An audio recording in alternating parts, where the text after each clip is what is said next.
Technological जमाना चल रहा है, एआई आ चुका है। तो जो बच्चों की कहते हैं असफलता का कारण कहीं ना कहीं मोबाइल को बताया जाता है। तो मतलब ये एक तरीके से मोबाइल सही है या मोबाइल गलत है देना? मोबाइल वाली व्यवस्था यह है, इसमें सरकार भी अच्छा योगदान कर रही है जी। सरकार तो अच्छे टैलेंटेड आईएसपी से चलाते हैं जी। तो मैं तो कहने का नहीं कि गलत है, लेकिन इसको देखने के लिए उसकी जो आदत हो जाती है वो बुरी हो जाती है। तो आपके अकॉर्डिंग अगर कोई बच्चा 45 मिनट पढ़ता है वो ज़्यादा वैलिड है, या जो 3-3 4-4 घंटे लिए कॉपी खोले बैठे रहते हैं वो ज़्यादा? पढ़ने का मतलब मेरा इससे है, जो टीचर्स ने आपको पढ़ा रखा है, बच्चे को पढ़ा रखा है, उसको लिख कर पढ़ो, आप लोग लिख कर याद करो। और 45 मिनट के पश्चात में 5 से 10 मिनट का आप लोग ब्रेक लो, और ये 3 से 4 घंटे के बजाय 6 घंटे तक बढ़ सकते हैं। कल जो पेरेंट्स का हो गया ना कि तुलना करना, और बच्चों का कहीं ना कहीं कॉन्फिडेंस लेवल डाउन हो जाता है इस चीज़ से। जो मम्मी पापा होते हैं ना, उनको 2-2 लगाएंगे, तुरंत बताएंगे देखा तुम्हारी बुआ का लड़का, देखा उसका शर्मा जी का लड़का कि वो कितना होशियार है। तो वे बच्चे क्या होते हैं कि मैं तो वो बुरा वो अच्छा और वो है अच्छा। तो पेरेंट्स को पहले से ही कक्षा 3 से पहले अपना गोल बनाना चाहिए, और बच्चे की रेपू और अपनी रेपू को ध्यान में रखते हुए तुलना संबंधी शब्द बचाव करते हुए बच्चे को उसके प्रति तैयार करना चाहिए। नमस्कार दोस्तों, आपका स्वागत है एक और नए एपिसोड में। मैं हूं आपकी दोस्त, आपकी होस्ट भारती। तो आज का एपिसोड बेहद खास है क्योंकि हम बात करेंगे बच्चों की, साथ में बात करेंगे पेरेंट्स की। कई बार होता है कि बच्चा जब जन्म लेता है ना, हर एक बच्चे के अंदर एक हुनर होता है, एक कुछ ना कुछ एक खास चीज लेके पैदा होता है। क्या उसकी काबिलियत को उनके पेरेंट्स समझ पाते हैं या नहीं समझ पाते हैं? आजकल जो दौड़ चल रही है, हर एक पेरेंट्स को अपना बच्चा टॉपर बनाना है। क्या ये सोच सही है या गलत है? तो इस पे हम डिस्कस करेंगे कि पेरेंट्स की कहाँ गलती होती है कि वो बच्चे के उस हुनर को दबा देते हैं, कहीं ना कहीं समाज में बढ़ते हुए कंपटीशन को देख के कि अरे देखो मेरे बेटे की क्लास में वो टॉपर है तो मैं भी टॉपर बनना है, कंपेयर करना। क्या ये चीज़ें सही हैं या नहीं? तो इस पर डिस्कस करने के लिए आज हमारे साथ हमारे स्टूडियो में मौजूद हैं डॉक्टर प्रदीप कुमार। तो हम स्वागत करते हैं। स्वागत है सर आपका। राधे राधे। नमस्ते जी। चाहूंगी मैं एक छोटा सा इंट्रो आप हमारी ऑडियंस को बताओ, आपने क्या क्या किया। जैसे कि मुझे पता है कि आपने बहुत सारे स्कूल्स खोल रखे हैं, आप कहीं ना कहीं पेरेंट्स को काउंसलिंग भी देते हैं, पर मैं चाहती हूँ कि आपके द्वारा पता चले मेरी ऑडियंस को। जी बिल्कुल सही बात है जी, हम भी यही चाहते हैं कि जो सभी अभिभावक है जी उनको जानकारी प्राप्त हो। मैं बड़ौद से बिलोंग करता हूँ और हमारे 4 स्कूल्स है जो हमारे ग्रुप चलाता है। हमारे बड़े भैया प्रिंसिपल साहब हैं और जो छोटे हैं वे डॉक्टर साहब हैं। मैं स्कूलों का मैनेजमेंट देखता हूँ। और अंतिम बात ये रहती है कि जो हमारे अभिभावक है वे अपने बच्चों के प्रति जागरूक हो जा और सजग रहे जी। क्योंकि आजकल जो व्यवस्था होती है, पेरेंट्स ये चाहते हैं कि मेरा बच्चा कर्नल बने, आईएएस बने, पीसीएस बने, अच्छी पोस्ट पर जाए, लेकिन वे बच्चे बन नहीं पाते हैं। यह स्थिति क्या होती है कि बच्चे काबिल तो होते हैं लेकिन उनको सही दिशा नहीं मिल पाती। बिल्कुल। और सही दिशा नहीं मिल पाती तो वे अपने एक अच्छे गोल को निर्धारित नहीं कर पाते हैं। और इसलिए मैं सभी पेरेंट्स को यही बोलना चाहूँगा कि आप लोग अपने बच्चे को देखें और बच्चे के प्रति सजग रहें। सभी अभिभावकों को मेरा नमस्कार। सबसे पहली बात, जैसे डॉक्टर साहब आपने कहा कि हर एक बच्चे के अंदर काबिलियत होती है, और कई बार ऐसा देखा जाता है कि बच्चे के अंदर काबिलियत है पर वो जो परिणाम उसके निकल के आते हैं वो सही तरीके से जो उस काबिलियत के अकॉर्डिंग नहीं आ पाते हैं। तो इसके पीछे आपके क्या थॉट प्रोसेस हैं? ऐसा क्यों होता है? और उस टाइम पेरेंट्स को क्या एक्शन लेना चाहिए कि चलो मेरे बच्चे में काबिलियत है पर कोई नहीं, परिणाम इतने अच्छे नहीं आए? देखो, आपने बहुत अच्छा प्रश्न किया। अभिभावक को भी इससे बहुत लाभ होगा जी। बच्चे जो टैलेंटेड होते हैं वे जन्मजात होते हैं, टैलेंट होता है। आज का कोई ऐसा बच्चा नहीं है कि उसमें वो मंद बुद्धि होता है, लेकिन जो काबिलियत है और टैलेंट है दोनों अलग अलग होते हैं। और काबिलियत और टैलेंट टैलेंट से कभी भी काबिलियत आंकी नहीं जाती, उसमें आदत जरूरी होती है। यदि बच्चे में टैलेंट के साथ में आदत नहीं बनेगी तो बच्चा बेटर नहीं बनेगा। और आदत होती है घर से। घर से जैसे कि मैं फोन चला रहा हूँ तो मेरा बेटा भी फोन चलाएगा। मैं किताब पढ़ रहा हूँ, मेरा बेटा भी किताब पढ़ेगा। और पेरेंट्स जब तक बच्चे में आदत पैदा नहीं करेंगे तो उनका टैलेंट नहीं बन पाएगा।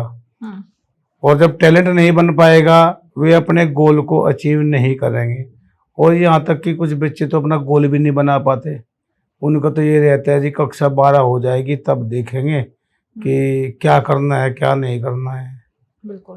तो मैं तो यही कहना चाहूँगा सभी पेरेंट्स को कि आप सबसे पहले बच्चे में आदत डालिए, पढ़ने की डालिए, अपने साथ में उनको काम कराने डालिए, सुबह जल्दी उठने की आदत डालिए। और तब उसमें आदत डल जाएगी तो उसकी हैबिट जो हो जाएगी वो उसको फॉलो अप करने देगी, चाहे किसी की भी होती है। और एक मीडियम बच्चा भी अपने गोल को अचीव कर पाएगा। तो डॉक्टर साहब आजकल देखा जाए तो एक होड़ मची हुई है समाज में कि मेरा बच्चा टॉपर बने। और कई बार ऐसा होता है कि बच्चे के अंदर जो टैलेंट है वो किसी और चीज के लिए वो टॉपर नहीं बन पाता है। तो उस दौरान जो पेरेंट्स होते हैं उनको अपनी सोच में चेंजेस लाने चाहिए या फिर जो एक समाज में एक होड़ चल रही है कि नहीं मेरा बच्चा तो काबिल है टॉपर ही बनेगा, उसी पर टिके रहना चाहिए? नहीं, बिल्कुल सही बात है जी। पेरेंट्स सभी यही सोचते हैं कि मेरा बच्चा ही द बेस्ट है। लेकिन टॉपर बनने से पहले होता है बच्चा बेहतर बने। राइट। टॉपर्स तो किसी भी क्षेत्र में निकल सकता है। पेरेंट्स को ये तो पता होना चाहिए कि टॉपर्स किस क्षेत्र में बनता है। मान लो बच्चा पढ़ने के लिए जाता है, वो बच्चा पढ़ाई में टॉपर्स होता है जी। और जो पढ़ाई में टॉपर्स होता है पेरेंट्स कैसे बोल सकता है कि ये डिफेंस निकाल सकता है या यूपीएससी निकाल सकता है। एक स्कूल का टॉपर्स अलग होता है और यूपीएससी का टॉपर्स अलग होता है, वो अचीव नहीं कर पाता है।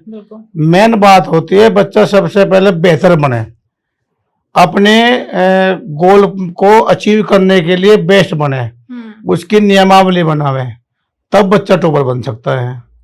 यदि हम या कोई पेरेंट्स ये सोचने लगे कि मेरा बच्चा टॉपर बने, और ज़्यादातर स्कूल आज भी बच्चे के पहले 10-10 स्थान निकाल देते हैं टॉपर्स में। और जिस पेरेंट्स का बच्चा क्लास में 10 टॉपर्स स्थान में अभी तक आता है वे पेरेंट्स बच्चे को भूल जाते हैं उसके गोल को भविष्य में क्या होना है। तो मैं तो यही कहना चाहूँगी पहले अपना बेटर बनाए बच्चे को और टॉपर्स तो अपना बन जाएगा। कई बार ऐसा भी देखा जाता है डॉक्टर साहब कि जब एक नया सेशन शुरू होता है ना तो बच्चों में एकदम तगड़ा जोश होता है कि अब मैं तो ये कर दूंगा या मैं वो कर दूंगा। जैसे ही सेशन आगे बढ़ता चला जाता है बच्चे कहीं ना कहीं ढीले पड़ते जाते हैं। तो हाँ, बिल्कुल सही बात कही जी आपने, ऐसा ही होता है। इसमें ज्यादातर जो बच्चे ऐसे होते हैं जिनका आपने जिक्र किया है जी, उनको जैसे तो जो सामाजिक कुरीतियों से बचाने के लिए पेरेंट्स ये कहता है कि आज अब की बार आपका स्कूल बदलेंगे, तो वे बच्चे एक्साइटेड रहते हैं कि हमारा स्कूल बदले जाएगा। और जो स्कूल सेशन जब शुरू होता है ना वे नए स्कूल को देखने के लिए जाते हैं, उनमें जोश रहता है, सुबह जल्दी उठते हैं और फिर नया सिलेबस आ जाता है। जब नया सिलेबस आ जाता है तो पेरेंट्स को दिखाते हैं कि मैं 1 घंटा 2 घंटा 3 घंटे पढ़ते हैं, किताब को अपने कंप्लीट करते हैं। जब स्कूल में टॉपर्स बनने की कोशिश करते हैं, जब एक क्लास में जाते हैं कि दूसरे स्कूल से नए बच्चे ऐसे बेटर निकले, पेरेंट्स भी 10 से 20 हज़ार रुपये लगा देता है सब किताबों में, तो वो कहता है कि हमारा बच्चा बहुत अच्छा है देखने के लिए। तो उसमें यहाँ लेकिन ये अप्रैल मई 2 जो यूटी फर्स्ट के एग्जाम होते हैं वे ऐसे बच्चे 2 ही महीने टॉपर रहते हैं। ऐसे उन्हें एक्स्ट्रा जो जोश रहता है 2 ही महीने रहता है। जब उनके एग्जाम हो जाते हैं उन्हें पता लग जाता है कि स्कूल में एडमिशन तो हो ही गया है हमारा, अब तो इसी में रहेंगे, ये किताब भी धीरे धीरे पुरानी हो जाएगी, तो जोश खत्म हो जाता है। लेकिन ऐसा नहीं होना चाहिए। जो बच्चे ऐसे जोशीले होते हैं तो पेरेंट्स को भी उनके बारे में उनके व्यवहार के बारे में सोचना चाहिए, ऐसा क्यों हो रहा है। जितना जोश आज इनमें है जो पहले से जिस विद्यालय में पढ़ते हैं उस विद्यालय में पढ़ते समय इतना जोश क्यों नहीं है, लेकिन पेरेंट्स इस बात को इग्नोर करते हैं जी। बिल्कुल।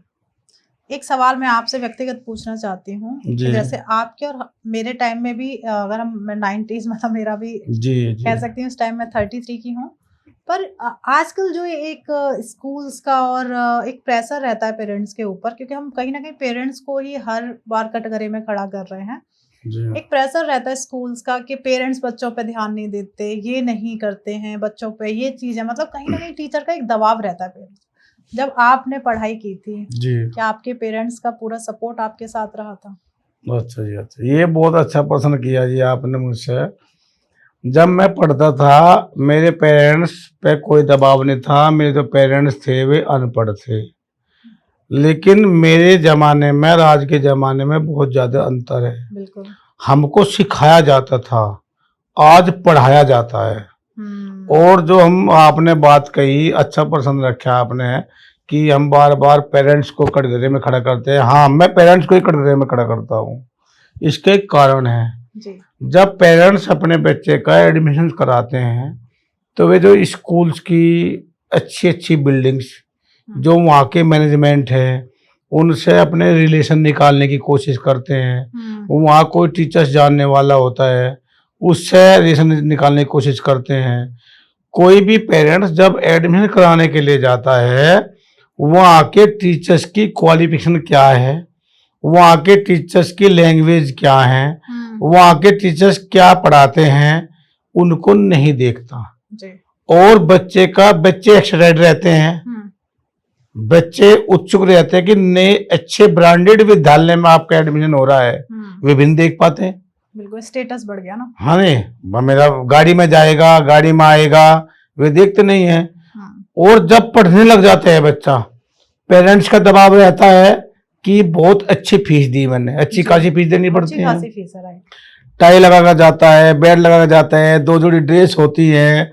तो जब अच्छे स्टैंडर्ड के विद्यालय में जाता है तो जब वहाँ पढ़ाने वाले उसको बच्चे को अच्छे नहीं मिलते तो बच्चा धीरे धीरे पिछड़ने की ओर हो जाता है। पेरेंट्स का दबाव रहता है, उधर टीचर्स उसको कुछ दे नहीं पा रहे हैं और मैनेजमेंट फीस वसूली करता है, तो बच्चा क्या करेगा? बच्चा अपना पक्ष रखना बंद कर देता है। इसलिए बच्चा पिछड़ने के अलावा कुछ भी नहीं कर पाता। इसलिए मैं पेरेंट्स को बोलता हूँ, जब आप लोग स्कूल में, किसी भी स्कूल में एडमिशन कराने के लिए जाते हैं तो वहाँ की बिल्डिंग्स, वहाँ का जो एडमिशन सेल है वह बिल्कुल ना देखें। आप लोग जो आपके बच्चे जिस स्टैंडर्ड में आपका बच्चा है, वे टीचर्स कौन कौन पढ़ाएंगे उनसे वार्ता कीजिए। बिल्कुल, यह स्थिति होती है। अच्छा, एक बात और बताना चाहूंगा मैं आपको। बिल्कुल सर। कोई भी पेरेंट्स ये भी नहीं देखते कि आज का जो स्कूल में हो रहा है ना, ये हो रहा कि टीचर्स ने 2 महीने पढ़ाया और टीचर्स गायब, दूसरा टीचर्स आ जाता है और बच्चे की समझ में आता नहीं है, बच्चे की बात कोई सुनने वाला नहीं है, क्योंकि पेरेंट्स तो सुनेंगे नहीं। पेरेंट्स ने तो अच्छे स्टैंडर्ड स्कूल में एडमिशन करा रखा, और कुछ पेरेंट्स समझने वाले भी नहीं होते हैं और स्कूल मैनेजमेंट अपनी गलती को छुपावेगा।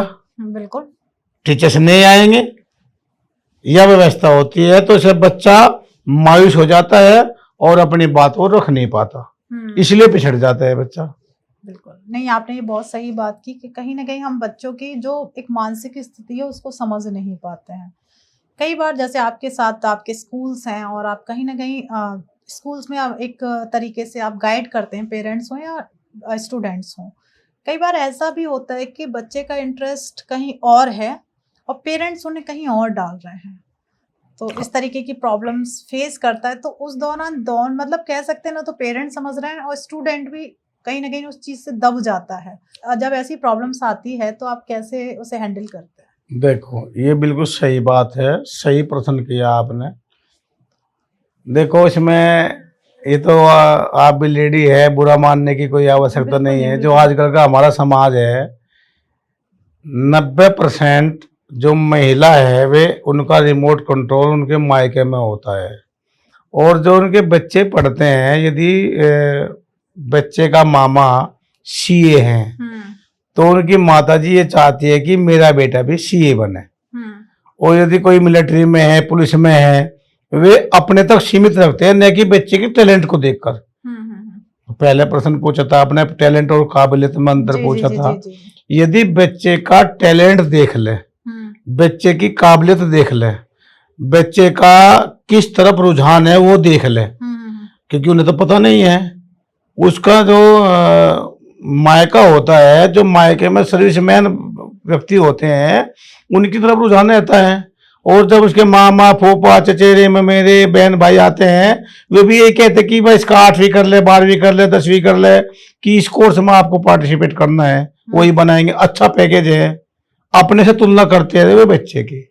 और इसमें कुछ बच्चे, कुछ पेरेंट्स है जो पढ़े लिखे नहीं है, जिनके मायके में कोई सर्विसमैन नहीं है, वे क्या देखते हैं कि मेरे पड़ोस का कोई भी व्यक्ति मान लिया तहसील में गया, वो तहसील में चाहे वो वहां मुंशी है जी, और उसने अपने एक छप्पर से 3 मंजिल मकान बना लिया और 2 प्लॉट ले लिए, तो पड़ोसी उसका आकलन करता है कि मैं अपने बच्चे को वकील बनाऊंगा।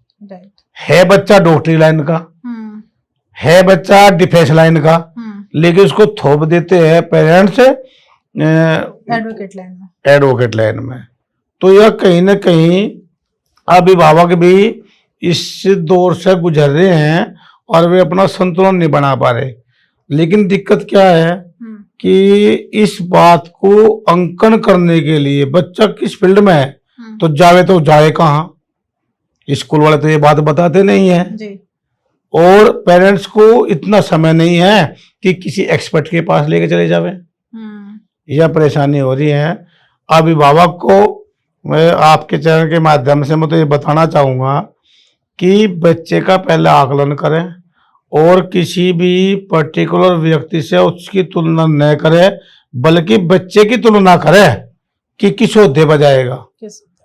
पेरेंट्स ने कभी भी बात नहीं कर पाते अपने बच्चे से कि 10 मिनट सुबह बैठ जा बच्चे के पास में, या शाम को बैठ जा 10 मिनट बच्चे के साथ में जी। यह समस्या हो रही है जी आजकल, जिससे अभिभावक जूझ पा रहे हैं। और इसका निर्णय यही नहीं होता है जी, अगर यही खत्म हो जाता है, यहाँ नहीं होता है। इसका निर्णय जब बच्चा कक्षा 12 पास कर लेता है तब होता है, ना तो वो बन पाता जो पेरेंट्स कह रहे हैं, और जिसके लिए वो तैयार कर रहा ना वो बन पाता है, इसलिए बेरोजगार ही रह जाता है। 90% की यही समस्या है। बिल्कुल। पर आजकल अगर हम बात करें टीवी सीरियल्स या मूवीज की जी, तो जब बच्चा पैदा होता है ना, तो जैसे उसे गोद में लेते हैं तो कहते हैं ये तो डॉक्टर बनेगा ये तो इंजीनियर बनेगा। तो कहीं ना कहीं जो पेरेंट्स अपने सपने अपने बच्चों के ऊपर थोपते हैं, तो उनके क्या परिणाम निकलते हैं कि बच्चा कहीं ना कहीं पेरेंट्स के सपनों के बीच में दब जाता है। नहीं, देखो ये बहुत अच्छा बात है जी। जब किसी का भी छोटा बच्चा होता है तो उसके पेरेंट्स के अपने सपने होते हैं उस बच्चे में। हाँ, क्योंकि कहीं ना कहीं हमें दर्शाया जा रहा है, दिखाया जा रहा है, तो कहीं ना कहीं जो सामाजिक लोग हैं उस चीज को खुद पे समझ लेते कि तो हम भी देखेंगे मेरा बच्चा ये बनेगा जी ब्ला ब्ला ब्ला। और रही टीवी सीरियल की बात जी, टीवी सीरियल में जो भी चाहे पेरेंट्स हो चाहे बच्चा हो, जब कोई भी देखते हैं तो टीवी सीरियल में जो कुछ हो रहा होता है ना जी, वे अपने मन ही मन में अपने बच्चे पर लागू करते हैं उस बात को कि मेरा बच्चा भी ऐसे ही बनेगा। और मान लें कोई टीवी सीरियल में कोई बात चल रही है कि डॉक्टर लेने में चले गया और बच्चा घूमता हुआ आ गया, तो वो कहेगा ये मेरे लाडले डॉक्टर। बच्चे बोलते हैं, माता पिता बोलते हैं कि मेरा बच्चा भी यही बनेगा। लेकिन क्या कभी ऐसी स्थिति में है कभी भी पेरेंट्स ने अपने बच्चे का आकलन नहीं किया? देखो इसकी बात में एक बात बताऊंगा मैं आपको। बिल्कुल सर। कि जब बच्चा छोटा होता है ना 2-2.5 साल का, तो उसकी जब बुआ जी आती हैं तो किताब लेकर के आती है, उसकी पेन लेकर के आती हैं अच्छी क्वालिटी की 400-500 रुपए की, और जो भी आते हैं उसके पढ़ने के सामान लाते हैं। अगर मैंने बच्चे को गोद में लिया, मैं भी कहूँ ये 4 एप्पल बोलो बेटा, नोज कहाँ है, हाँ नोज बताओ, ईयर्स बताओ, है ना, पीठ बताओ, चिन्ह बताओ, वो बताता है। क्योंकि बच्चे का दिमाग इतना विकसित होता है, बहुत टैलेंटेड होता है जन्मजात में उसका, तो उसके याद रहते हैं। और जब बच्चा 4 साल का हो जाता है, जो मम्मी बुआ चाचा ताऊ जो भी बच्चे को पहले से प्यार कर रहे थे, बता रहे थे, जब बच्चा 4 साल का हो जाता है, स्कूल में एडमिशन ले लेता है, तब उसको कोई भी पढ़ाने वाला नहीं रहता। जो प्यार से उसको बताते हैं, जो टीवी सीरियल के माध्यम से उसको डॉक्टर मैनेजर इंजीनियर उसका अंकन करते हैं, जब वो 4 साल का हो जाता है, जब क्लास में जाता है और वहाँ पे बच्चा बैठा बैठा सो जाता है, तो मैडम तो उसको प्यार से उठाती है, स्कूल की मैडम, बेटा आप सो जाओ। लेकिन वे भी तब तक करते, 1 दिन करेगी, 2 दिन करेगी, 3 दिन करेगी, उसके बाद में दुखी होकर ये बताएगी पेरेंट्स को कि आपका बच्चा तो सो जाता है, इसलिए पिछड़ता है। तो मम्मी उस टीवी सीरियल वाली बात तो भूल जाती है उस समय। जब वो स्कूल से आता है, अपने आप लेके बैठती है होमवर्क, जो उसकी मैडम ने बताया कि इन्हें स्कूल तक करता ही नहीं जी, तो सो जाता है, उसको कराएगी। बच्चे फिर नहीं होगा या बच्चा नहीं कर पाएगा तो तुरंत चट्टू लगाएगी। चट्टू लगा तो सारी क्या होगा, बच्चा डिस्टर्ब होगा, रोएगा। तब वे पेरेंट्स वे बात कहाँ भूल जाते हैं कि तब तो 2 साल पहले तो जब बच्चा 1 साल का 1.5 साल 2 साल का था, किसकी बुआ भी और उसकी फूफा भी, उसके अन्य जो रिश्तेदार होते हैं तो उसके पढ़ाने के सामान लाते थे, बड़े प्यार से उसको समझाते थे, बड़े प्यार से उसको पूछते थे। अगर नोजी को उसने ईयर बता दिया, वो बता बेटे ऐसे नहीं है, ये नोजी है, ये ईयर सी है, तो तब भी तो प्यार से बताए ना। तो टीवी सीरियल में तो अपने बच्चे की तुलना करनी नहीं चाहिए, बच्चे को समझना चाहिए और बच्चे से गुस्से में नहीं, प्यार से पेश आना चाहिए। गुस्से से नहीं पढ़ेंगे बच्चे जी। पर अगर मैं बात करूं, जैसे आपने कहा कि कहीं ना कहीं माँ एक प्रेशर आता है, बच्चे को मार देती है या चिल्लाना स्टार्ट कर देती है। अगर हम कुछ साल पीछे जाते हैं तो ये तो अभी गवर्नमेंट ने एक रूल निकाला है कि कोई भी टीचर या पेरेंट्स अपने बच्चे को नहीं मार सकता है। जी जी ठीक है। और पहले जहाँ तक हम बात करें अपने टीचर्स की, बिना पिटाई के तो क्लास स्टार्ट ही नहीं होती थी। अच्छा जी, हाँ बिल्कुल सही कह रहे हैं आपने। आपने मेरी भी 40 साल पहले बात याद दिलवा दी कि बिना पिटाई के पढ़ाई स्टार्ट नहीं होती थी। देखो जो भी टीचर्स थे ना हमारे, वे हमारे इतने अच्छे टीचर्स थे, आज भी है कुछ तो मेरे गुरुजी जी, और उनके प्रति मेरा इतना सम्मान है, इतना सम्मान है। यदि वे कहीं भी मिल जाए, चाहे वे भीड़ में मिल जाए, चाहे वे गली में मिल जाए, और मान लिया मैं गाड़ी में भी और मेरे गुरुजी दिख जाए, मैं गाड़ी रोक के अगर वे खड़े हैं तो उनके चरण स्पर्श करता हूँ। और जो आपने बात पहले पिटाई से बात होती थी, बिल्कुल सर, मैंने पहले आपको बता चुका कि हमारे जो जमाने में थे वे पढ़ाया नहीं जाता था, सिखाया जाता था। पर मतलब आज के जमाने में पढ़ाया जाता है, पढ़ाया जाता है। जैसे कि आप लोग पहले जैसे हम पढ़ते थे, पहले स्कूल में गए, स्कूल में जाते ही वे सबसे खड़े हो जाओ, प्रत्येक बच्चे से एक एक पैराग्राफ पढ़वाते थे। बिल्कुल सही बात है। आज बता दो कौन सा टीचर पढ़वाता है। दूसरे वाली बात, जब पढ़ा दिया फिर बोर्ड पर भेजते थे सवाल निकालने के लिए, निकालो, आज नहीं निकालते। उसके पश्चात जब इंटरवल होता है, हमारे जमाने में रेचिस बोलते थे, इंटरवल बोलने लगे, उसमें फिर तख्ती लिखवाते थे। अब कोई सुलेख भी नहीं लिखवाता है। और जो बच्चा नहीं लिखता था, पहले बच्चे को अगर मतलब किसी बच्चे ने गलत कर दिया या तख्ती पर लिखना गलत कर दिया, उसकी साफ राइटिंग नहीं है, उसको अपने आप लिख कर देते थे कि ऐसे लिखो, और जब भी लिखता था तब दंड देते थे। बिल्कुल। और आज क्या है, दंड पहले है, सिखाया बाद में जाता है। पहले तो बात बच्चे की हिम्मत नहीं पड़ती कि बच्चा जाकर टीचर से पूछ ले कि भाई ऐसे क्या लिखता है। और दूसरी बात से टीचर से सुलेख नहीं लिखवाते, इमला नहीं बोलते। यदि इमला बोले तो इमला लिखना आएगा बच्चे से। 60 से 70% बच्चे ऐसे होते हैं क्लास में जिससे मात्राओं का ज्ञान नहीं है। और मतलब देखो जो टीचर्स भी सुन रहे होंगे इस बात को, वे भी इसका अंकन करें। जहाँ तक मैंने देखा है, मेरे पास भी टीचर्स आते हैं कि उन पे हिंदी भी लिखनी नहीं आती। जैसे मे है, मे पंखी बिंदी आती है। जब कोई भी एप्लीकेशन देते हैं तो उस पर ज्यादातर मे पंखी बिंदी नहीं देते हैं। और पहले अगर कोई लिखा हुआ होता था उसके ऊपर ऐसे हास्य होता था। आजकल चाहे आप देख लेना 90% बच्चों की कॉपी पे हिंदी में वे जो हास्य है ये पूरा नहीं है। अगर मान लिया कि मलिक लिखा किसी ने तो मैं अलग है, लिख पर अलग है, जबकि ये भी जानकारी नहीं है कि ये पूरा ऐसे लगता कैसे था, अक्षरों को जोड़ने के लिए रखता था, जब ये नहीं पता। तो और तो रही बात पिटाई की भी है जी, जैसे कि आपने बताई जी। कि जो पहले हमारे टीचर्स थे, हमारे गुरुजी थे, और वे पिटाई करते थे, बिना गलती के नहीं पीटते थे। जो अनुशासनहीनता करेगा उसको पीटते थे, और जो पढ़ाई में कभी नहीं पीटा उन्होंने। मेरे भी याद है, मैं टॉपर्स रहा हूँ, मैथ्स में मेरे 100 में 100 आते थे हमेशा। इंग्लिश हमें कक्षा 6 में सिखाई गई थी, तो वे उन्होंने कभी भी बिना गलती के नहीं पीटते थे। लेकिन उससे पहले कमजोर बच्चों के लिए, पहले कमजोर बच्चे नहीं होते थे, मीडियम होते थे।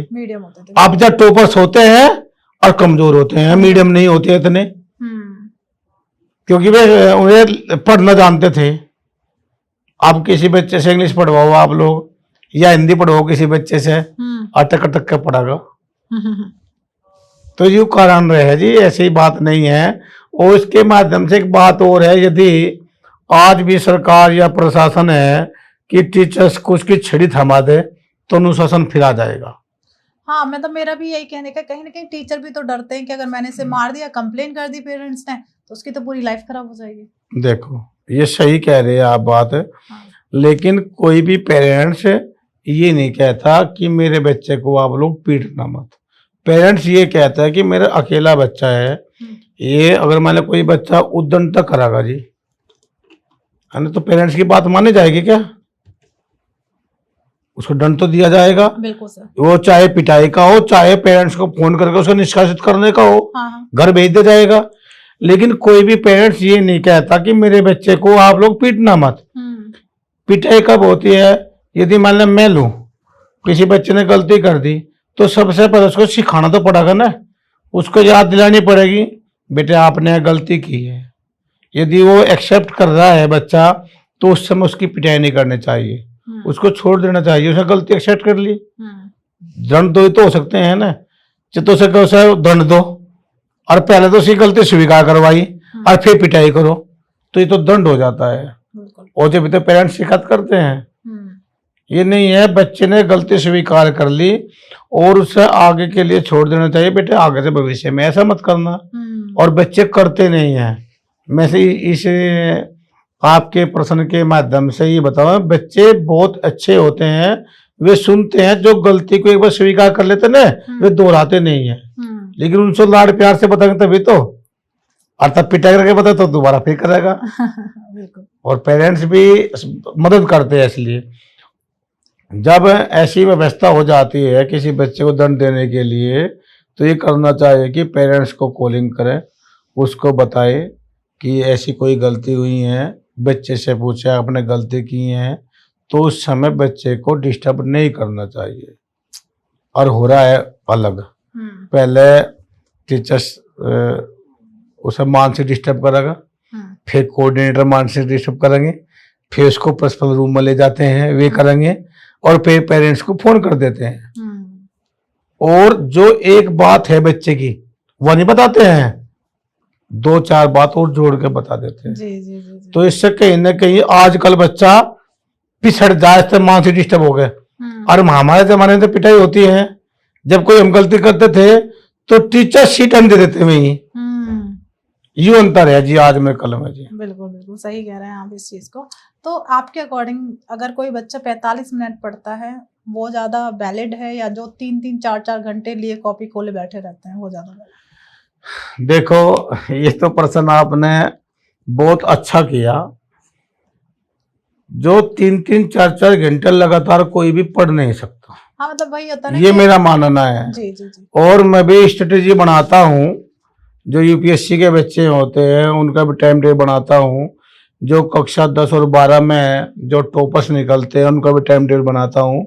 मैं ये कहता हूँ कि जो पढ़ते हैं, जब 45 मिनट का समय होता है ना, 45 मिनट बच्चे ने लगातार पढ़ लिया। और पढ़ना नहीं, पढ़ना ऐसे होता है कि किताब पढ़ ली।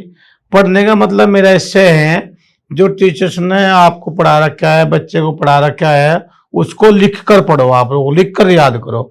और 45 मिनट के पश्चात में 5 से 10 मिनट का आप लोग ब्रेक लो, और ये 3 से 4 घंटे के बजाय 6 घंटे तक बढ़ सकते हैं। और मान लिया एक बच्चा ऐसा होता कि लगातार 8 बजे बैठा कि 11 बजे तक लगातार पढ़ रहा है, किताब पढ़ रहा है, सवाल पढ़ रहा है, वो कहीं ना कहीं गलत है मेरे हिसाब से। तो मतलब कह सकते हैं कि 45 मिनट पढ़ना हाँ भी सफल है, और 4-5 घंटे पढ़ना जरूरी नहीं वो सफल हो, असफल भी हो सकता है। हाँ जी, 4 से 5 घंटे, क्योंकि उन बच्चों में एक दिक्कत होती है जो लगातार 4 से 5 घंटे पढ़ते हैं ना।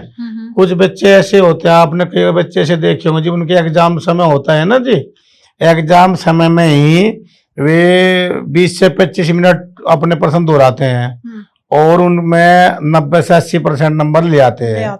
और कुछ बच्चे जो लगातार 3 से 4 घंटे पढ़ते हैं उनके नंबर 60 से 70% रह जाते हैं। ये स्थिति टैलेंटेड की बात होती है।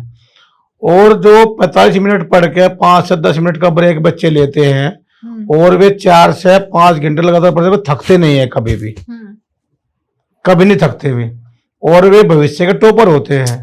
और मान लो कुछ बच्चे एक लगातार 3 से 4 घंटे पढ़े केवल एग्जाम समय में, तो वे कहीं ना कहीं मीडियम दर्जे के बच्चे रहते हैं, मेरा मानना है। ओके, अब एक बात बताइए डॉक्टर साहब, जैसे आजकल टेक्नोलॉजिकल जमाना चल रहा है, एआई आ चुका है, तो जो बच्चों की कहते हैं असफलता का कारण कहीं ना कहीं मोबाइल को बताया जाता है, पर अगर देखा जाए कोविड के टाइम से बच्चों के लिए ऑनलाइन क्लासेस भी हमारे कहीं ना कहीं हमें डिजिटल देना ही पड़ रहा है उन लोगों को, तो मतलब ये एक तरीके से मोबाइल सही है या मोबाइल गलत है देना? नहीं, देखो, मोबाइल कोई भी टेक्निकल जो सामान आता है उसके प्रभाव भी होते हैं और दुष्प्रभाव भी होते हैं। और जो मोबाइल है, मोबाइल वाली व्यवस्था यह है, इसमें सरकार भी अच्छा योगदान कर रही है जी। कि जो बच्चे 10वीं में और 12वीं में पास होते हैं उनको मोबाइल देती है। हाँ, आजकल टैब प्रोवाइड हाँ, और सरकार तो अच्छे टैलेंटेड ISPC चलाते हैं जी। तो मैं तो कहने का नहीं कि गलत है, लेकिन इसको देखने के लिए, इसको आदी बनने के लिए, मोबाइल के लिए उसकी जो आदत हो जाती है वो बुरी हो जाती है। जो मोबाइल देखते हैं ना बच्चे, एक डोपामिन नाम का एक वायरस होता है जो हमारे जो मस्तिष्क को बहुत अच्छा लगता है। उसमें फिल्म चलती है, उसमें स्कूल वीडियो होती है, 1 देख ली, 2 देख ली, 3 दिन लगातार देखते रहते हैं। तो हाँ, जो डोपामिन वायरस हो जाता है वो रिलीज हो जाता है, और इसके लिए क्या स्थिति होती है, वह खुशी महसूस कराता है। और जब हैप्पीनेस कराता है तो हमारा मन कहता है खुशी चाहिए हमें, पढ़ने में नहीं है। लेकिन जो बच्चे और जो स्कूल से और जो भी कोचिंग सेंटर है ऑनलाइन क्लासेस दे रहे हैं, तो वो भी तो उस मोबाइल में चल रही है ना। ये एक माध्यम बन गया, जैसे कि वो AI के हैं, किसी को व्हाट्सएप करना होता है, ये सब एक आदत पर होता है। कुछ बच्चे ऐसे भी हैं हमारे कि जो उनके पास में मोबाइल है और वे केवल प्रयोग ना तो फेसबुक करते, ना इंस्टाग्राम करते, ना ही व्हाट्सएप करते, केवल अपने यूट्यूब पे क्लासेस लेते हैं और उसको अलग साइड में रख देते हैं। और कुछ बच्चे ऐसे हैं कि स्कूल की क्लासेस आ रही हैं, तो स्कूल की जब तक मम्मी है साथ में क्लासेस देख रहे हैं, जब मम्मी या पापा नहीं है तो उसको लगा तो यूट्यूब में वीडियो देखने लग जाते हैं। ये भी तो परेशानी है।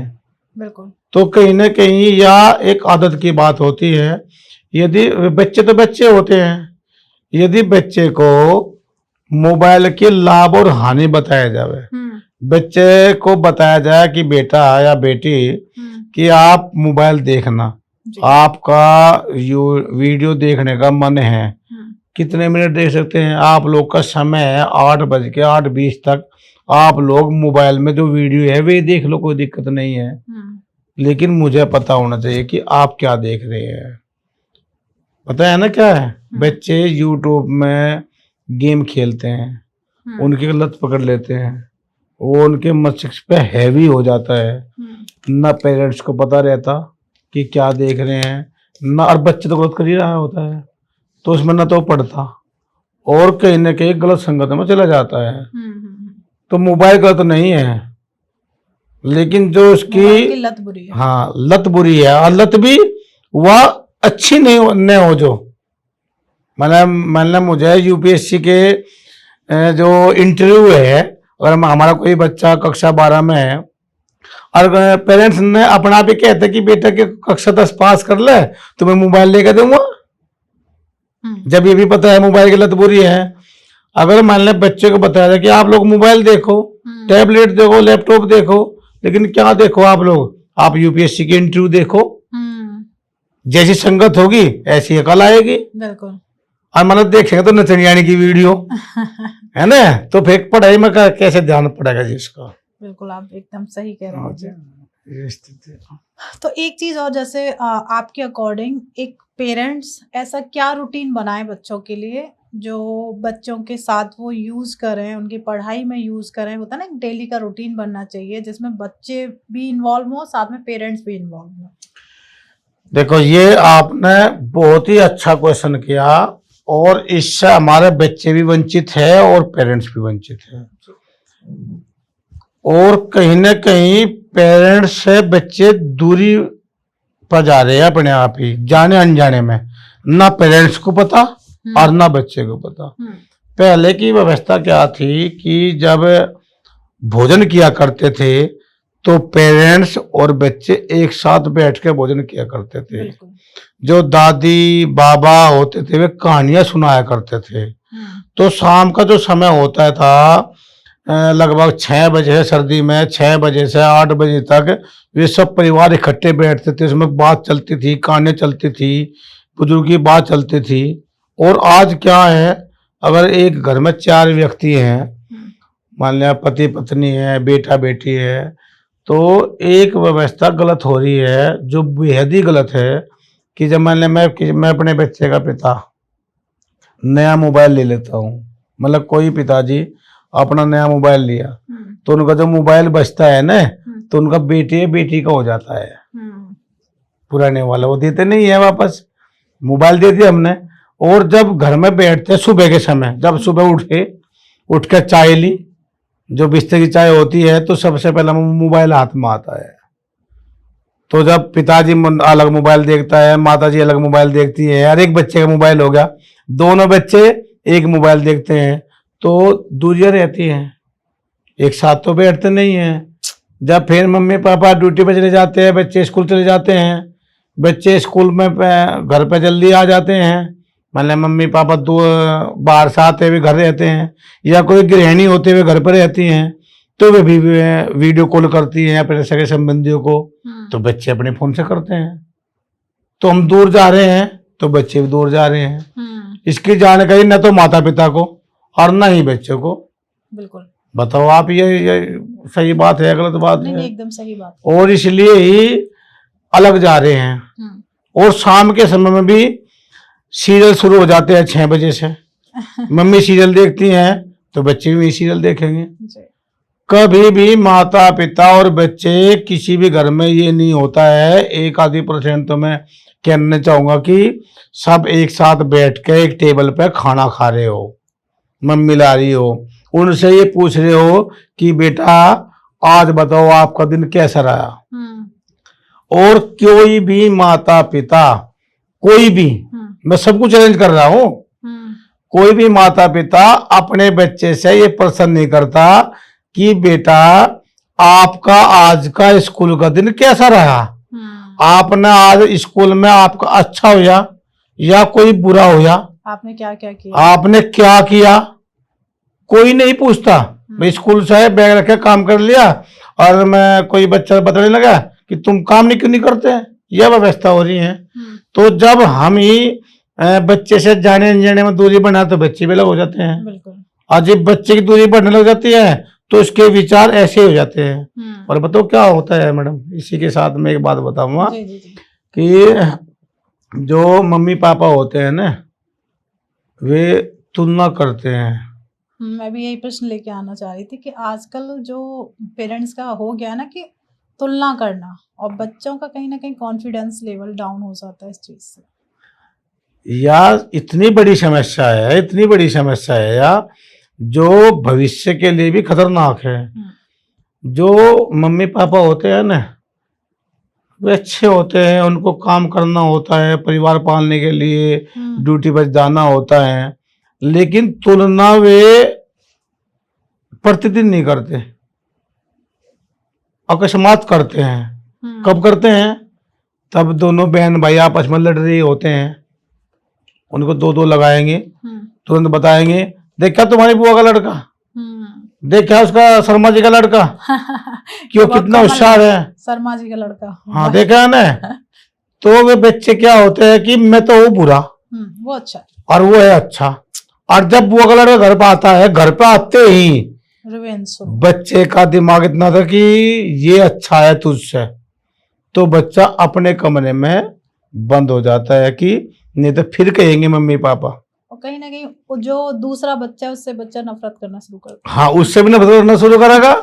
और यहाँ तक कि ये होगा ना, फिर बात आगे की तो सोचते नहीं पेरेंट इसके लिए, ये भी होगा जब बच्चे को बार बार तुलना करेंगे, बच्चे की किसी से भी तुलना करेंगे, तो फिर बच्चे के मन में भी ये आएगा, जो अपने क्लास में अपने बच्चे को अपने सहपाठी को देखेंगे, ये आएगा कि अच्छे कपड़े पहन रहा, ब्रांडेड जूते पहन रहा, इनके पास में बैग है अच्छी क्वालिटी का, और वे दिखाएंगे मेरे पास बैट बॉल भी है, मेरे पापा तो स्केटिंग भी दिलाएगा मुझे, मैं तो गेम में एडमिशन होगा। कि मेरे मम्मी पापा तो ऐसे कहते नहीं है, मेरे मम्मी पापा तो कहीं घूमने के लिए भी वो कहेगा कि मैं तो अब जब टूर पर जाऊंगा 1 हफ्ते के लिए, कश्मीर जाऊंगा या कहीं अन्य स्थान पर जाऊंगा, तो वो अपने दूसरों के मम्मी पापा क्योंकि सिखाई किसने है यार, माता पिता ने तुलना सिखाई। बिल्कुल बिल्कुल। और वही तुलना उन मम्मी पापा की भी अपने दूसरे मम्मी पापा से करने लग जाता है बच्चा, और यहाँ से भी कहीं ना कहीं अपने मम्मी पापा से दूरी बना लेता है वो।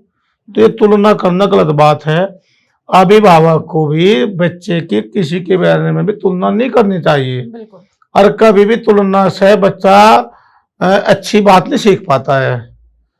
तुलना करने हम सिखा रहे हैं, थोपरे बच्चे से है, ये गलत बात है। आपने भी बहुत सारी ऐसी न्यूज़ सुनी होंगी कि एक टॉपर बच्चे ने सुसाइड कर ली। हाँ जी बिल्कुल सुनिए जी, अभी जो हमारा नीट का बच्चा था 99.99% उसके मार्क्स थे, और उसने सुसाइड कर लिया, जो नीट टॉपर अभी 2025 का जी। Oh my God. क्या हुआ? या देखो फिर आप यही कहेंगे कि आप कहीं ना कहीं पेरेंट्स की गलती निकालते हैं। मेरा सवाल करना है, आप आंसर करेंगे वो बेटर है। क्योंकि यह स्थिति क्या होती है, जब बच्चे के मन माफिक उसको गोल नहीं मिलता जी, तो उसकी समस्या से बाधित हो जाता है बच्चा। मतलब 99.9। हाँ जी। तो अब इससे ऊपर क्या गोल चाहिए था? कुछ भी नहीं, नहीं उसका जो बच्चा है हमारा, मतलब कोई बच्चा है नीट टॉपर था हमारा बच्चा, वो डॉक्टर बनना नहीं चाहता था, पेरेंट्स उसको डॉक्टर बनाना चाहते थे।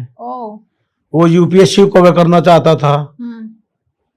तो कोई न स्थिति यह होती है, अगर कोई बच्चा, मैं मतलब मेरा बच्चा है, मैं अपने बच्चे को बनाना चाहता हूँ आईएएस अफसर, लेकिन बच्चा उस लेवल का भी है, लेकिन वो जाना चाहता है डिफेंस में जी।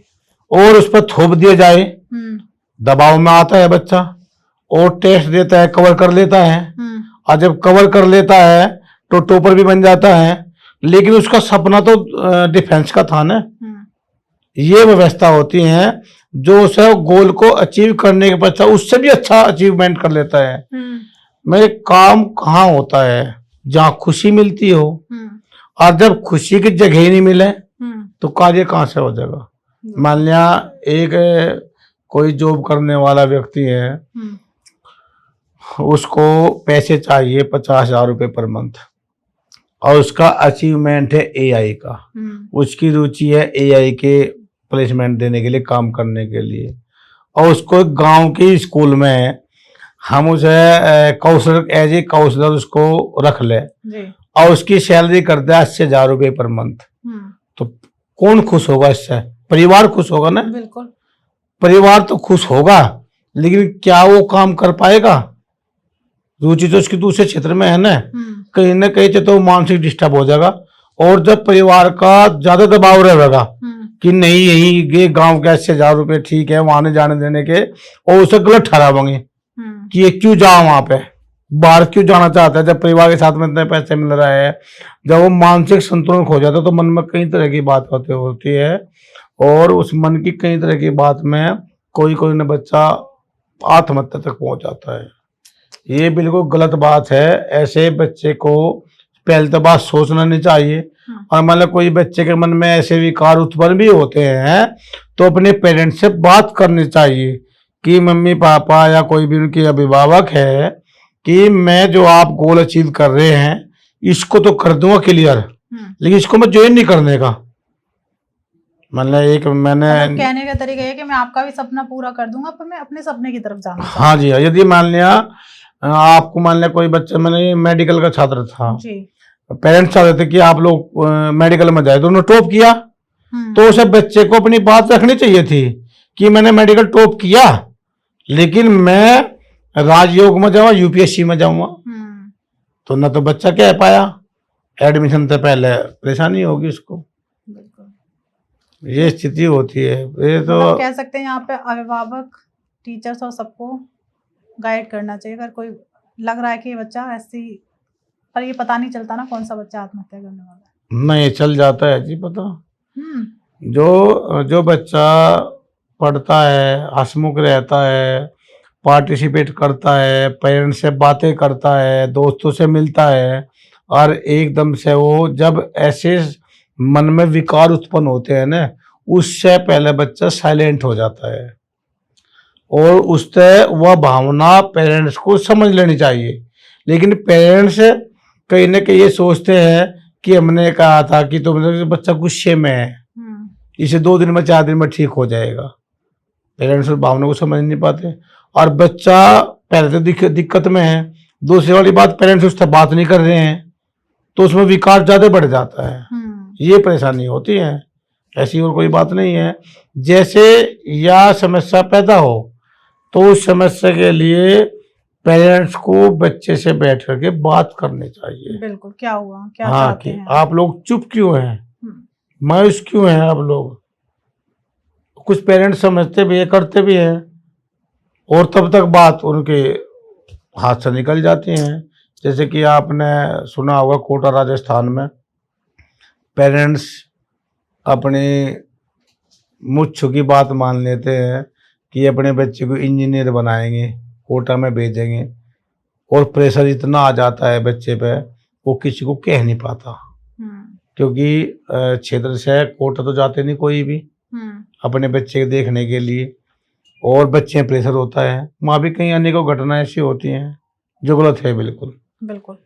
एक चीज और, जैसे अगर हम बात करें, कॉन्फिडेंस कहाँ से आता है? किसी की तारीफ करने से, बार बार अच्छे नंबर लाने से, हमेशा कहते हैं ना कि आई एम ऑलवेज विन, या फिर हम बात करें कोशिश करते रहने से? देखो, बच्चों में कॉन्फिडेंस लेवल ही सबसे जो ठीक बात होती है, विकसित होता है तो कॉन्फिडेंस होता है। कॉन्फिडेंस बच्चे की तारीफ से भी आ सकता है। जैसे कोई बच्चे है, पेरेंट्स को है या कोई टीचर्स है या कोई भी होता है को, जो बच्चा मिलता है, कोई भी काम करता है, बच्चे की अगर बच्चे ने कोई गलती भी कर दी और गलती करने के बावजूद भी यदि हम उसको डांटेंगे तो कॉन्फिडेंस लेवल उसका कम होगा। गलती के पीछे भी हमें उससे बात करनी चाहिए कि आपने गलती तो की लेकिन अच्छी क्या थी। मान लिया ये पानी की बोतल ही है, मैंने पानी की बोतल खोली और वहाँ पर गिलास भी रखा था, ऐसे पीना शुरू कर दिया। जो अच्छा वहाँ से मतलब कई अच्छी जगह गए हुए हैं, जो पेरेंट्स मानते हैं कि भाई ये तो अधिकारी का घर है, वहाँ से ऐसे बोतल से पानी जब गिलास रखा हुआ था, तो बच्चे को उस दौरान समझाना चाहिए, बेटा आपने आपकी तो गलती थी, लेकिन अच्छी बात क्या थी, आप इसको गिलास में डालकर पी लेते। बच्चे को साथ ही साथ पता रहे, और जब उसको डांटेंगे तो उसका कॉन्फिडेंस लेवल कम होगा। बच्चे की जो छोटी छोटी बातें हैं ना, उसको बच्चे को शाबाशी देनी चाहिए। और अगर मैंने कोई बच्चा है स्कूल से आता है, मैं देखता हूँ, मुझे पेरेंट्स बताते हैं कि एक जूता कहीं निकालता है, एक जुराब कहीं निकालता है, बैग कहीं भगाता है, टाई कहीं भगाता है, ये होती हैं। लेकिन मैं पूछता हूँ, क्या पेरेंट्स कभी ये उसको बताते हैं कि बेटा ये जो जूते हैं ये यहाँ गलत डाले आपने, गलत डाले हैं, चलो एक आप उठाओ या एक मैं उठाऊंगी, या इसको उठा करके यहाँ रखो। कोई नहीं कहता। और जब उसे पता चल जाएगा ये गलत बात है तो उसे वो कंटिन्यूसली करता है, वो अच्छी करेगा। और जब उसको बताते नहीं है, वो उठाते तो तब भी हम ही है ना, या पेरेंट्स उठा कर रखते हैं, या उसको गुस्से में बताते हैं, वो गुस्से में उठा कर रखता है, रखता तो बच्चा ही है। लेकिन यदि उसको बताया जाए कि बेटा ये तो है गलत बात, और अच्छी बात यह है कि आप लोग आओ, सबसे पहले बैग यहाँ रखो और टाई यहाँ पे एंगल पर लगाओ, जूते यहाँ निकालो, फिर मुंह हाथ धो, और जब खाना खाओ तो उसका कॉन्फिडेंस लेवल बढ़ेगा। और कॉन्फिडेंस लेवल बच्चे की छोटी छोटी तारीफ करने से बढ़ता है। नहीं, डांटना भी चाहिए, ऐसी बात नहीं है, बच्चा डांटना भी चाहिए, लेकिन डांटने के साथ में उसको उसकी गलती बतानी चाहिए पहले। ये आपने गलत किया है, ये गलत किया है आपने। लेकिन डांट तो दिया, बच्चे को ये नहीं पता लग रहा कि डांट किस बात में मिली, ये स्थिति होती है। ओके, मतलब आपके according, doctor Pradeep Kumar sir के अकॉर्डिंग हम बात करें, पेरेंट्स को डेली में ऐसे कौन से वर्ड्स यूज करने चाहिए जिससे बच्चे का कॉन्फिडेंस लेवल बढ़े? अच्छा, ये तो बहुत ही अच्छा क्वेश्चन किया भारती जी आपने, इसका तो बहुत बहुत धन्यवाद आपको। मैं तो ये कहना चाहूँगा पेरेंट्स को, देखो पहले तो मैं बता दूं क्या दिक्कत होती है जी। जब मान लो सुबह का स्कूल होता है बच्चे का 7 बजे का, तो जो पेरेंट्स होते हैं ना, पेरेंट्स ही सबसे पहले पेरेंट्स लेट उठते हैं जी। और जब पेरेंट्स ही लेट उठते हैं तो जो उनके बच्चे होते हैं उनको वे उठाते नहीं हैं, और जब 6:30 बज जाते हैं तो चिल्लाकर बच्चे को उठाते हैं, लेट हो गया, हाँ लेट होगा, तो उसके प्रेशर वहां से शुरू हो जाता है उसको। और मैं तो ये, मेरा तो मानना ये है कि बच्चे को सुबह ही जब उठाते हैं उसको आराम से आए, सर पर हाथ फेरे, उसको आराम से बताए बेटा आज आपको स्कूल जाना है, खड़े हो जाइए, समय इतना हो गया, नहीं कि चिल्लाने के बजाय। और दो बार 3 बार कहने से बच्चा अपने आप खड़ा हो जाएगा, अपने आप वो तैयार होगा। और जो हम चिल्ला करके उसको उठाएंगे, कभी न कभी क्या होता है, बच्चा फ्रेश भी नहीं होता है, नहाता भी नहीं है, मुंह हाथ धो करके स्कूल जाता है, प्रेशर घर से शुरू हो जाता है, तो उसका जो कॉन्फिडेंस लेवल है वो डाउन होगा, बढ़े को तो नहीं है, क्योंकि घर से चिल्लाना होगा। स्कूल में जाएगा, जब वो स्नान करके नहीं गया, दांत सफा करके नहीं गया, तो उसे कहीं न कहीं लगेगा कि वो जो जिस डेस्क पर बैठता है ना प्रतिदिन, वो वहाँ पर भी नहीं बैठेगा, कि कभी यार दोस्त है उनको कुछ गलत लगे, गलत सीख ले। ये व्यवस्था होती है पेरेंट्स को सुबह से ही, सुबह की दिनचर्या ही है, उससे ही आराम से बात करनी चाहिए। जब बच्चा घर से आता है उसकी प्रत्येक बात पे बड़ाई करनी चाहिए, तो उसका छोटी छोटी बातों पे अपने साथ काम में लगाना चाहिए। कोई भी पेरेंट्स अपने बच्चे को काम नहीं सिखाता है। यदि मान लिया जिस बिस्तर को लगाता है, मम्मी पापा को बताना चाहिए कि बेटा आओ, मैं यहाँ खड़ी हूँ या खड़ा हूँ, आप चादर की तय करो, इसको बढ़ाओ, या आपने बहुत अच्छा कर दिया है। या कभी कोई बीमार हो जाता है तब करवाने तो उसका करनी नहीं आती है, सीखा तो है से। क्या होता है उस दौरान कि उसको डांटते हैं, तुमसे इस तरह नहीं करनी आती। वही फिर बात, शर्मा जी का बेटा तो ये सब काम कर लेता है, उनको तो बहन भी नहीं है, ये स्थिति होती है। तो छोटी छोटी बातों पर बच्चे की जो है वह बड़ाई करनी चाहिए, उसको सिखाना चाहिए सुबह से ही, और कॉन्फिडेंस लेवल हाई हो जाएगा। और एक बात तो जरूर पूछनी चाहिए बच्चे से प्रतिदिन, जब भी प्रतिदिन विद्यालय से आए, कि बेटा आप आज का अच्छा दिन, कैसा दिन रहा आपका। बिल्कुल, ये तो डेली का ही होना चाहिए, ये तो प्रतिदिन का होना चाहिए। ये तो जो अनपढ़ पेरेंट्स है ना, ये भी पूछ सकते हैं, आपने अच्छा क्या किया। जब उसे पता लगा कि मेरे से कोई पूछने वाला है, जब बच्चे को ये लगेगा कि मेरे से पूछने वाला है। देखो कुछ स्कूल्स है अन्य विदेशों में मैंने देखे हैं, वहाँ के जो टीचर्स है वे बच्चों से गले मिलती हैं, हाथ मिलाती है और दंड भी देती हैं। अलग अलग एक्टिविटीज होती हैं। तो कहीं ना कहीं बच्चा भी उसको अपनी बात बताता है जो उसके बहुत क्लोज होता है। बिल्कुल। और जो पेरेंट्स नु मानने लगे कि मैं अपनी बात, जो ओपन और क्लोज दोनों अलग अलग शब्द है। ओपन यदि मैं आपके साथ में ओपन हो रहा हूं तो क्लोज अलग शब्द है।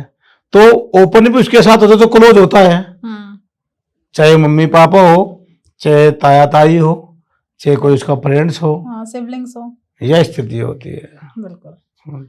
तो अभी हम एंड की तरफ चलते हैं सर, क्योंकि एक बहुत बड़ा टॉपिक है जी, और मैं चाहूंगी कि आप इस पे कंटिन्यूसली पॉडकास्ट करते रहें और जो पेरेंट्स हैं उनको भी आप अवेयर करते रहें, और साथ में जो स्टूडेंट्स हैं जी, जी, जो तैयारी कर रहे हैं आईएएस एंड जिस भी फील्ड में जाना चाहते हैं वो अपने पेरेंट्स से खुल के बात करें।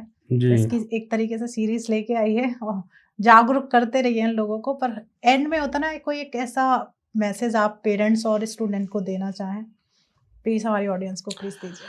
जी, आपके जो चैनल के माध्यम से मैं तो यही बताना चाहूँगा, आपने मुझे चुना इसके लिए, इसका आपका बहुत बहुत आभार, धन्यवाद। कि मैं ये बताना चाहूँगा कि सबसे पहले जो पेरेंट्स होते हैं, जो उनके अपने विचार होते हैं, जैसे कि पहले बात आ गई छोटे बच्चे से कि मैं डॉक्टर बनेगा, मेरा बच्चा इंजीनियर बनेगा, और जो मन से बात निकल जाती है उसको पूरा करने के लिए बच्चे का एक गोल निर्धारित करें, केवल एक ही गोल, उसका गोल बदले ना। कि जो मन से निकला विचार उत्पन्न हो कि मेरा बच्चा तो डॉक्टर बनेगा, तो उसे उसी तरफ उसको बढ़ावा दे, उसी तरफ उसको शुरुआत से ही कक्षा 3 से ही, कक्षा 3 में बच्चा समझदार हो जाता है, उसको अच्छे बुरे का ज्ञान हो जाता है, कोई भी कार्य होता है कि अच्छा है या गलत है तो उसको पता चल जाता है। जैसे कि हमारी परीक्षा होती है, नवोदय विद्यालय की होती है, हमारी मिलिट्री स्कूल की होती है, सैनिक स्कूल की होती है, कक्षा 5 में परीक्षा होती है। तो पेरेंट्स को पहले से ही कक्षा 3 से पहले अपना गोल बनाना चाहिए और बच्चे की रेपू और अपनी रेपू को ध्यान में रखते हुए तुलना संबंधी शब्द बचाव करते हुए बच्चे को उसके प्रति तैयार करना चाहिए। और ये अनपढ़ लोग भी कर सकते हैं, जो अनपढ़ पेरेंट्स है, जो पढ़े लिखे नहीं है, वे भी कर सकते हैं। बिल्कुल। और जब बच्चा शुरुआत से ही, जब गवर्नमेंट ही कर रही है कक्षा 5 में मिलिट्री स्कूल में भेजेंगे, और लेकिन परेशानी का क्या कारण है कि हमारे जो पेरेंट्स होते हैं 70 से 80% वो जो कक्षा 12 पास कर लेता है बच्चा, तब उसको गोल निर्धारित करते हैं, अब जब पुलिस में होना है या अब जब मिलिट्री में होना है, और बच्चा अपने उससे बेरोजगार हो जाता है। तो मतलब पेरेंट्स से ये कहना चाहूँगा कि आप अपना शुरुआत से ही एक बड़ा अचीवमेंट गोल बच्चे निर्धारित करें, उसी के हिसाब से कार्य कराए, और अगर मतलब बड़ा नहीं कर पाया तो छोटा तो वो हासिल कर ही लेगा, ऐसी स्थिति होती है। और जो भारत की सर्वश्रेष्ठ नौकरी है, मैं तो ये चाहता हूँ कि मेरा क्षेत्र का बच्चा, मैं चुगामा क्षेत्र से बिलोंग करता हूँ, हमने एक मुहिम भी चला रखी है वहाँ पे कि मेरे क्षेत्र का बच्चा आईएएस, आईपीएस, आईएफएस, आईआरएस और जज जैसे पदों पर बैठे जा करके, उसी हिसाब से हम उनको तैयार कर रहे हैं। और मैं तो सभी को, इस भारत के जो पेरेंट्स हैं उनके बच्चों को भी ये कहना चाहूँगा कि आप लोग अपने अच्छे पद पर पहुँचने के लिए अपनी तैयारी करें, और ये सब कर सकते हैं। बिल्कुल, ऐसा नहीं है, सब बच्चे कर सकते हैं, लेकिन थोड़ा सा उसके लिए जागरूक होना पड़ेगा। जी बिल्कुल। और thank you so much Pradeep sir, काफ़ी अच्छा लगा कि कहीं ना कहीं बहुत सारी ऐसी बारीकियाँ जो एज ए पेरेंट्स मैं भी बहुत सारी चीज़ें मिस कर देती हूँ, और वो जब बातें खुल के आती हैं सामने तो पता चलता है कि हम भी ये गलतियाँ कर रहे हैं एज ए पेरेंट्स। तो बहुत कुछ सीखने के लिए मिला आपके साथ पॉडकास्ट करके, और मुझे लगता है मेरी ऑडियंस को भी बहुत पसंद आया होगा। तो प्लीज़ ये एक ऐसा पॉडकास्ट है जहाँ कनेक्शन एक पेरेंट्स का और बच्चों का हो रहा है। तो क्योंकि हमें समाज को आगे लेके जाना, यही हमारे भविष्य हैं। तो प्लीज़ इस पॉडकास्ट को आप अपनी फ्रेंड्स और फैमिली के साथ शेयर कर दीजिए। और बहुत सारे ऐसे सवाल जो हमारे पेरेंट्स या स्टूडेंट सर से करना चाहते हैं या पूछना चाहते हैं कि हम किस तरीके से और इम्प्रूव कर सकते हैं, तो कमेंट बॉक्स खुला हुआ है, उसमें भर भर के कमेंट करिए। सर की टीम आपको इसका आंसर देगी। और प्लीज़ इस चैनल को सब्सक्राइब कर लीजिए, फ्री ऑफ कॉस्ट है, कोई भी चार्जेस नहीं लगते हैं। जैसे ही आप चैनल सब्सक्राइब करेंगे, आप हमारी फैमिली का एक हिस्सा बन जाएंगे। और एक पास में ही एक बेल आइकन आता है, उसे प्लीज़ प्रेस कर दीजिएगा। जैसे ही एक नया सेशन या एक नया पॉडकास्ट आता है, उसका नोटिफिकेशन आपको मिल जाएगा। उसमें भी बहुत सारी ऐसी चीज़ें आपको बताई जाएंगी जिससे आपकी लाइफ में चेंजेस आ सकते हैं। प्लीज़ तो चैनल ज़रूर सब्सक्राइब करिएगा। मिलते हैं एक नए एपिसोड में। जब तक आप अपने घर में स्वस्थ रहें, मस्त रहें। राधे राधे।